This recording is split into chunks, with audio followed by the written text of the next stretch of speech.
साथियों, इस वक्त एआईएमआईएम जिला महाराजगंज उत्तर प्रदेश के जिला अध्यक्ष मोहतरम सरवर खान साहब जो सियासी अड्डा के यूट्यूब चैनल पर मौजूद हैं, जो कुछ मुद्दों को लेकर आपके बीच में हाजिर हुए हैं।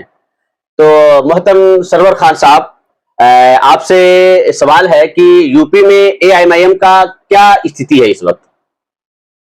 देखिए, एमआईएम पार्टी जो है उत्तर प्रदेश में 2014 से काम कर रही है और धीरे धीरे जो इसका एक टारगेट है कि समाज के सभी दबे कुचले लोगों की आवाज उठाना, समाज के जो भी मजलूम लोग हैं, चाहे उनका ताल्लुक किसी भी धर्म से हो, उनका ताल्लुक किसी भी बिरादरी से हो, इसकी आवाज को सड़क से लेकर के ऐवानों तक लड़ने का काम मजलिस-ए-इत्तेहादुल मुस्लिमीन करती आ रही है। जैसा कि इसका तारीख रहा है, माजी में चाहे आप उठा करके हैदराबाद की तारीख को देखें, मजलूमों की आवाज को बड़ी बेबाकी के साथ उठाया जाता है और इसके कायद बैरिस्टर असदुद्दीन ओवैसी साहब पार्लियामेंट में बड़ी मजबूती के साथ पूरे हिंदुस्तान के, जबकि वो हैदराबाद से चुन करके आते हैं, हैदराबाद की आवाम उनको वोट देने का काम करती है, लेकिन हिंदुस्तान के किसी भी शोबे में, किसी भी शहर में, किसी भी मजलूम के ऊपर अगर जुल्म होता है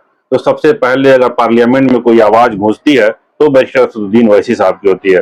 और यही पैगाम और यही सीख उन्होंने अपने कार्यकर्ताओं को दिया है, अपने पदाधिकारियों को दिया है कि आप समाज के सभी तबके के लोगों की आवाज को उठाइए, मजलूमों की हिमायत में खड़े रहिए। और इसी मिशन को लेकर के उत्तर प्रदेश के सभी जिलों में मजलिस-ए-इत्तेहादुल मुस्लिमीन काम कर रही है। हमारे महाराजगंज जनपद के अंदर भी सभी ब्लॉकों में, सभी ग्राम सभाओं के अंदर मजलिस-ए-इत्तेहादुल मुस्लिमीन लोगों के दरमियान जाती है, मजलिस-ए-इत्तेहादुल मुस्लिमीन के मैनिफेस्टो के बारे में बताती है, इसके तमाम चीजों को, इसके कारनामों को बताती है और लोगों को जोड़ने का काम करती है मजलिस-ए-इत्तेहादुल मुस्लिमीन से और उनके मसाइल को उठाने का काम करती है। और उत्तर प्रदेश के अंदर आने वाले इंतखाबात में, चाहे वो जिला पंचायत का चुनाव हो, चाहे वो विधानसभा का चुनाव हो, मजलिस-ए-इत्तेहादुल मुस्लिमीन महाराजगंज जनपद के सभी सीटों से चुनाव इंशाअल्लाहुल अज़ीम लड़ने जा रही है और इसकी तैयारी अभी से हम लोगों ने शुरू कर दिया है। ग्राम लेवल पे हम लोग तैयारी शुरू कर दी है, हमारे बूथ का गठन हो रहा है और सभी ग्राम सभाओं के अंदर इंशाअल्लाह हम लोग चंद दिनों के अंदर पूरे बूथ को कंप्लीट कर लेंगे। और आपके इस महाराजगंज जिले में ये एआईएमआईएम की इस वक्त क्या स्थिति चल रही है?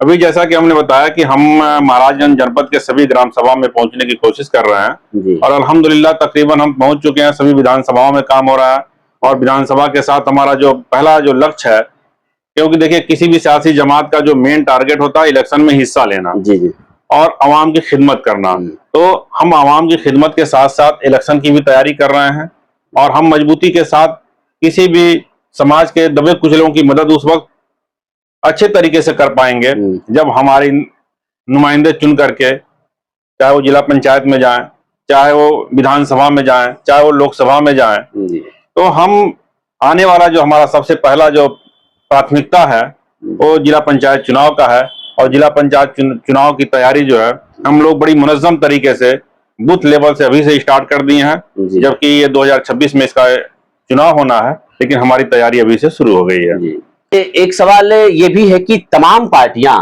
एआईएमआईएम को, बीजेपी को फायदा पहुंचाने वाली यानी बी टीम बोलती है, इस बारे में आपका क्या ख्याल है? इस बारे में आप क्या कहना चाहेंगे जनाब? देखिए, जहां तक बीजेपी का बी टीम होने की बात हो या किसी पार्टी को फायदा पहुंचाने की बात हो, सबका अपना अपना मुख्तलिफ नजरिया है।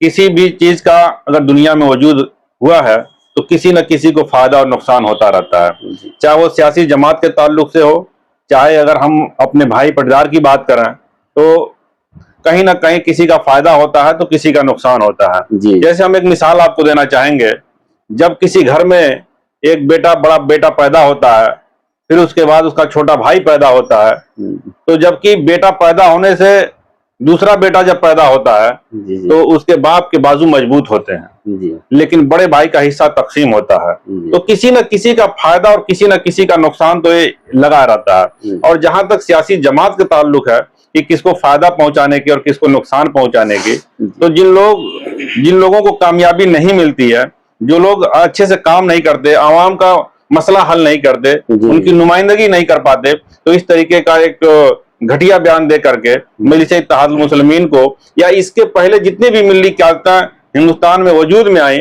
उन पे इस तरीके का एक कमेंट करके, इस तरीके की बातों को बोल करके उनके हौसलों को तोड़ने की कोशिश की जाती है कि मुसलमानों की क़यादत इस मुल्क में खड़ी ना होने पाए। चाहे वो डॉक्टर फरीदी साहब का जमाना रहा हो, चाहे डॉक्टर मसूद साहब का जमाना रहा हो, चाहे इस पार्टी का जमाना रहा हो, कभी भी इस तरीके की जब भी मिली क़यादतें खड़ी होती हैं तो उस पर बी टीम होने का एक इल्जाम लगाया जाता है। अगर बी टीम की, अगर किसी पार्टी के खड़े होने से किसी का नुकसान हो रहा है तो आप बताइए, सिर्फ मिली पार्टियां ही बीजेपी की बी टीम क्यों होती हैं? कांग्रेस वाहिद पार्टी थी, जनसंघ पार्टी थी, उसके बाद कितनी पार्टियां बन करके आई। उसके बाद जो है आप देखिए, चाहे कांग्रेस के कितने टुकड़े हुए, कितनी पार्टियां बनी, क्या उन पार्टियों के बारे में किसी ने कहा? ये समाजवादी पार्टी जो उत्तर प्रदेश में है और एमआईएम को सबसे ज्यादा बीजेपी का बी टीम होने का आरोप लगाती है, ये किससे टूट करके बनी? इसको टूटने की क्या जरूरत थी? क्या इस मुल्क का निजाम है कि सिर्फ दो पार्टियां रहेंगे? ये जमहूरी निजाम है, जिसको जहां से दिल करेगा वो हिस्सा लेगा, चुनाव के अंदर इलेक्शन में हिस्सा लेगा, चुनाव लड़ेगा, लेकिन इस तरीके के आरोप लगा करके वो किसी के हौसलों को तोड़ नहीं सकते हैं। और मजलिस इत्तेहादुल मुस्लिमीन अपने मिशन की तरफ डे बाई डे बढ़ रही है आगे। अभी कांग्रेस की प्रवक्ता सुप्रिया सिर ने लोकसभा चुनाव के बाद एआईएमआईएम के बीजेपी को फायदा पहुंचाने वाली पार्टी कहा, तो सुप्रिया जी के इस बयान के बारे में आपका क्या कहना है जनाब? देखिए, सुप्रिया जी के बारे में हम ज्यादा कुछ नहीं कहेंगे। वो एक पढ़ी लिखी महिला हैं जी, और एक कांग्रेस की इस वक्त मौजूदा प्रवक्ता हैं, लेकिन उनके बारे में मैं आपको इतना ही कहना चाहूंगा कि सुप्रिया जी ने जो आरोप लगाया तथ्यहीन आरोप था। अगर कभी भी अगर बात किया जाए तो तथ्यों के आधार पर बात किया जाए। बेशक सुप्रिया जी ने जो आरोप ऑल इंडिया मजलिस इत्तेहादुल मुस्लिमीन पे लगाया, उससे पहले उनको अपने कारनामों के बारे में जानना चाहिए जी कि महाराजगंज जनपद के अंदर 2019 का लोकसभा चुनाव उन्होंने लड़ा और उस वक्त मजलिस इत्तेहादुल मुस्लिमीन लोकसभा का चुनाव उत्तर प्रदेश में नहीं लड़ी थी, जबकि 2024 का भी इलेक्शन में हिस्सा मजलिस इत्तेहादुल मुस्लिमीन उत्तर प्रदेश में नहीं लिया। लेकिन 2019 में जब वो चुनाव लड़ी थी तो मात्र 72,000 उनको वोट मिला था। आप बताइए उस वक्त बी टीम कौन था? उनके वोटों को किसने काटने का काम किया? कभी इसके बारे में उन्होंने बात किया? और ज्यादा मैं क्या बोलूं, अभी उड़ती हुई खबर तो ये भी महाराजगंज जनपद के सियासी गलियारों में चल रही है कि सुप्रिया सिर ने जो कांग्रेस के प्रत्याशी हारे हैं, इसमें तमाम लोगों का अहम किरदार रहा है, जिसमें इनका भी नाम उछाला जा रहा है, इनका भी नाम लिया जा रहा है। तो ये लोग अपने गिरबान में झांकर दूसरे पर आरोप न लगाएं। और जहां तक बी टीम होने की बात है, आज लोकसभा चुनाव होने के बाद, सरकार गठन के बाद आप देखिए कितने मुसलमानों की हत्याएं हुई, कितने मुसलमानों के मध्य प्रदेश के अंदर घरों को गिराने का काम किया गया। 11 मुसलमानों के घरों को बुलडोजर से गिरा दिया गया। तमाम मुसलमानों का और आलिम दीन का कत्ल किया गया। आप बताइए कि सिर्फ वोट लेने का काम करेंगे? मुसलमानों का जहां मसाइल उठाने की बात आएगी तो उस वक्त इनके मसाइल को कौन उठाएगा? इनके दर्द को कौन समझेगा? सिर्फ वोट लेने का काम करेंगे। तो इस तरीके का आरोप लगा करके अपने कर्तव्यों से भाग नहीं सकते और इनकी जिम्मेदारी है कि अगर इन्होंने वोट लिया है तो मुसलमानों के मसाइल को उठाने का काम करें। और जिस तरह से आपने जिन पार्टियों ने ऑल इंडिया मजलिस इत्तेहादुल मुस्लिमीन को बीजेपी का बी टीम होने को लगातार कहते आ रहे हैं, जिसका आपने बहुत ही बेबाकी से आपने जवाब दिया है, इस बारे में आवाम को आप क्या कहना चाहेंगे? जहां तक देखिए सियासी गलियारों की बात है, जहां तक आवाम की बात है जी, तो आवाम से, महाराजगंज जनपद के आवाम से हम यही गुजारिश करेंगे और यही एक पैगाम देना चाहेंगे कि आप बेबाक होकर के, निर्भीक होकर के मजलिस इत्तेहादुल मुस्लिमीन के साथ जुड़िए। और मजलिस इत्तेहादुल मुस्लिमीन हिंदुस्तान की वाहिद एक ऐसी सियासी पार्टी है जो बिना किसी भेदभाव के, दबाव के अंदर मजलिस इत्तेहादुल मुस्लिमीन मजलूमों की आवाज को उठाने का काम करती है। आप मजलिस को मजबूत करिए, मजलिस के पैगाम को लोगों तक पहुंचाने का काम करिए और मजलिस को इस पोजीशन में बनाइए कि हम आपके मसाइल को ऐवानों में अच्छी तरीके से उठा सकें। जी। और एक आखिरी सवाल आपसे कि एआईएमआईएम पार्टी को कुछ लोग बोले तो 95% लोग मुसलमानों की पार्टी कहते हैं, इस बारे में आप क्या जवाब देना चाहेंगे लोगों को? जहां तक मुसलमानों की पार्टी होने की बात कही जाती है, जी तो देखिए इस मुल्क के अंदर तमाम ऐसी सियासी पार्टियां हैं जी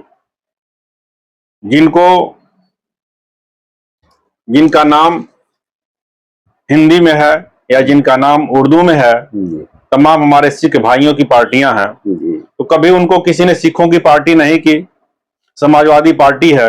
कभी किसी ने इसको यादव की पार्टी नहीं कही। लेकिन ऑल इंडिया मजलिस इत्तेहादुल मुस्लिमीन नाम होने से इसको सिर्फ मुसलमानों की पार्टी कहना ये एक गलत बात है। जी आपको बताऊं मजलिस इत्तेहादुल मुस्लिमीन उत्तर प्रदेश की तारीख के बारे में कि जब 2014 में पार्टी यहाँ शुरू हुई जी तो फैजाबाद के अंदर एक उपचुनाव होता है 2016 के अंदर। जी और उस उपचुनाव में मजलिस इत्तेहादुल मुस्लिमीन ने जो अपना कैंडिडेट खड़ा किया था प्रदीप कोरी, जी एक दलित बिरादरी से था, और उसको टिकट देने का काम किया, उसको लड़ाने का काम किया। जी महाराजगंज जनपद की अगर हम बात करें, महाराजगंज जनपद में 2017 में मजलिस इत्तेहादुल मुस्लिमीन 2 सीटों पे चुनाव लड़ी। फरंदा से भाई उपेंद्र सिंह, जी नौतनवा से कामनी जायसवाल, जी इन 2 लोगों को टिकट देने का काम किया गया। अगर ये सिर्फ मुसलमानों की पार्टी होती तो हिंदू भाई को कभी टिकट नहीं दिया जाता। और आप सिर्फ टिकट देने का मसला नहीं है।